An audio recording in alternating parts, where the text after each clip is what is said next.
Assalamualaikum warahmatullahi wabarakatuh. Ini Moro Savannah Monitor.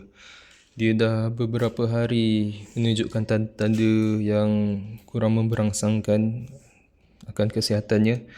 Jadi kita orang bercadang nak bawa dia dapatkan rawatan pemeriksaan di klinik haiwan. Dia dah berapa hari tak sihat, tak aktif dan tak mahu makan. Okay, kita nak bawa dia jumpa doktor hari ni.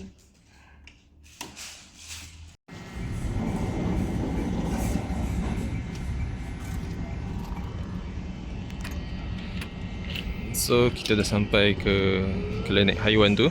Jom.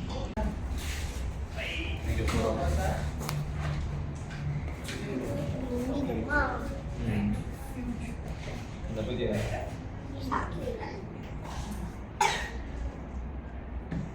Dia tak nak makan. Okay, Dan cakap. Hello. Kenapa tu? Mami. Sian dia. Dia tak boleh makan. Mami.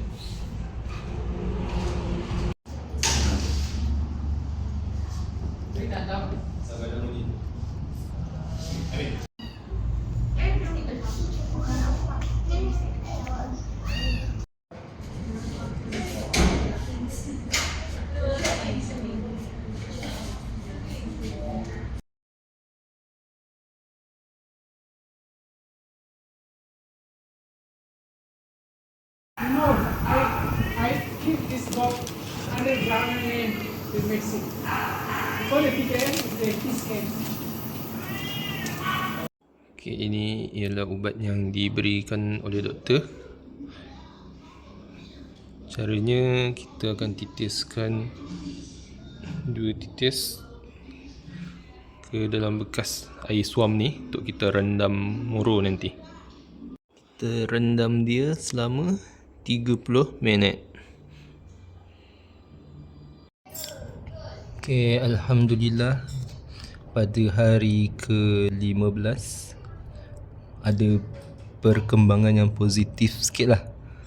Moro ni dia dah mula lebih aktif dan tadi dia dah mula makan sendiri.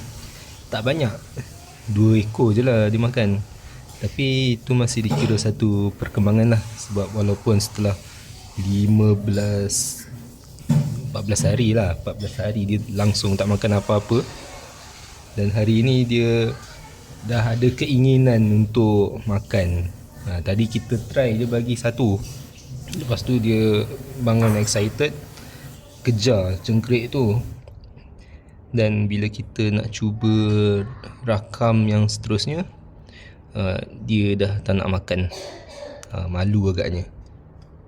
Okay, apa pun,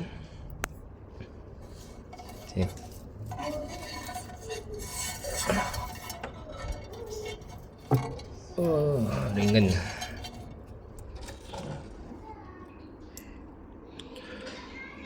Okay, apa pun, doakanlah semoga Moro terus sihat, terus berselera dan panjang umur.